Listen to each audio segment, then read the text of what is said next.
an earpiece. "The bird is flying," he muttered in Korean. The doors buzzed open. Vanessa didn't wait for an elevator. She hit the stairs, her breath coming in ragged gasps. She burst onto the street, flagged an Uber with a frantic thumb, and didn't breathe until the car pulled away. She never looked back at the glass tower. She didn't want to know his name. She just wanted her life back. 2 days had passed. Vanessa had buried herself in work, convincing her mind that the night was a lapse in judgment, a one-time blackout. She sat in her corner office, her brilliant mind navigating complex algorithms when her phone buzzed. "Private number. You forgot your earrings, Vanessa.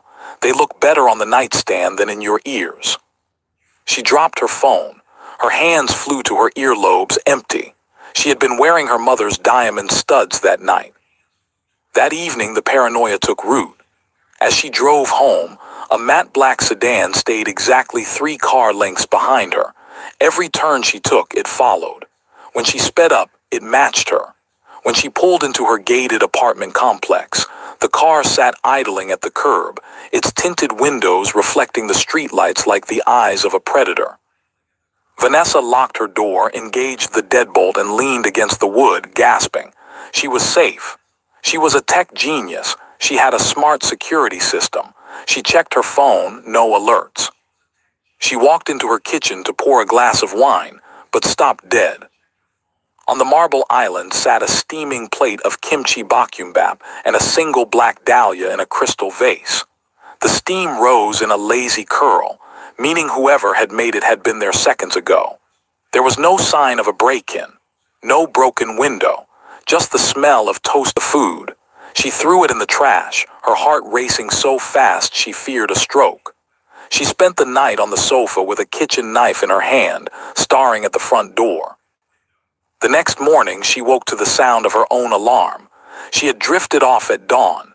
Shaking, she went to her bedroom to change for work, desperate for the routine of the office to save her. She stripped off her clothes and stepped into the shower, the hot water scalding her skin. But as she reached for her towel, she froze. Her bathroom mirror, usually fogged over, had been wiped clear in a perfect circle. Written in the condensation were 4 words. "You smell like me." She scrambled out of the bathroom, wrapping herself in a robe. She checked the bed. Spread across her duvet were dozens of black dahlias. The room felt heavy, the air thick with the same sandalwood scent from the penthouse. "Who are you?" she screamed into the empty apartment. "What do you want?" The only answer was the chime of her work email, a notification for a mandatory board meeting. A new majority shareholder had just been announced for her company. She looked at the name on the digital memo, HG Holdings.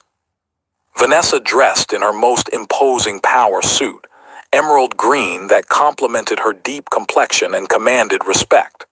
She needed to feel like the senior VP, not a hunted woman. When she walked into the boardroom, the air changed. The other executives were whispering, their faces pale. At the head of the table, in the chair usually reserved for the CEO, sat a man. He was breathtakingly handsome, with sharp, feline features and hair as black as ink. His suit was bespoke, silk-lined, and worth more than her car. His hands were folded on the table, revealing a glimpse of a tattoo peeking from under his cuff, the tail of a dragon. This was the man from the bed. This was Hangul. He didn't look at the CEO. He didn't look at the charts. His dark, slanted eyes were locked on Vanessa from the moment she crossed the threshold. "You're late, Miss Clarke," he said. His voice was a deep, melodic baritone that sent a traitorous shiver down her spine. "I had a domestic disturbance," she replied, her voice icy. Hangul smirked, a slow, predatory tilt of his lips. "I heard. I hope the flowers reached you in good health. I find the black dahlia suits your resilient nature." The room went silent. The other board members looked between them, sensing a lethal tension they couldn't name. Vanessa realized then that he wasn't hiding. He was claiming her in front of everyone she worked with. The meeting was a blur of hostile takeovers and restructured assets. Hangul spoke with a terrifying authority, dismantling departments with a flick of his pen. After the room cleared, Vanessa stayed behind. She waited until the door clicked shut. "Stay away from my house," she hissed, slamming her hands on the table. "I don't care how much money you have. If you enter my home again, I'm calling the police." Hangul rose slowly. He was taller than he looked while sitting, a wall of lean, powerful muscle. He walked around the table, his movements graceful and silent. He stopped inches from her, his heat radiating through her suit. "The police work for me, Vanessa," he whispered, leaning down so his lips brushed the shell of her ear. "The guards at my door work for me, and soon every line of code you write will work for me." He reached out, his long fingers tracing the line of her jaw. Vanessa tried to pull away, but his grip was firm, tilting her face up to his. "You ran away without saying goodbye," he murmured, his gaze dropping to her full lips. "I don't like losing my things, and make no mistake, since the moment you woke up in my bed, you became my most prized acquisition." He pressed her back against the boardroom table, his body pinning hers. The friction was electric, a dark, dangerous spark that ignited the memory of the night she tried to forget. "I'm not a thing," she gasped, her breath hitching. "We'll see," Hangul replied, his hand sliding down to her waist, pulling her flush against his hardness. "Tonight, I won't send flowers. I'll come to collect the debt personally." The rest of the day was a fever dream of productivity fueled by pure adrenaline. Vanessa stayed in her office long after the cleaning crews arrived, her fingers flying across the keyboard as if the code could build a wall between her and Hangul. But every time the shadows shifted in the hallway, her heart skipped. When she finally gathered her things to leave, the office was a tomb of glass and steel. She reached the parking garage, her heels echoing like gunshots against the concrete. There, leaning against her car, was a man in a black suit, not Hangul, but one of the guards from the penthouse.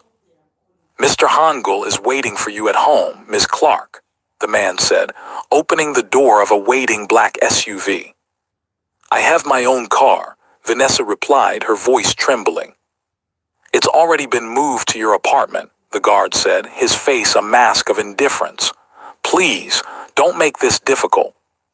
She looked around the deserted garage.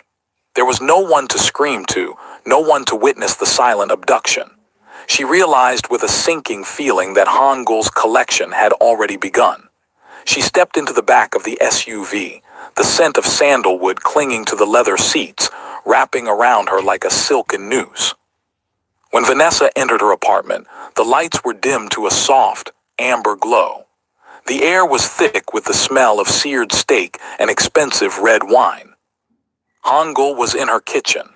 He had removed his suit jacket, his white shirt sleeves rolled up to reveal forearms covered in intricate, dark ink, dragons and lotus flowers entwined in a dance of violence and beauty.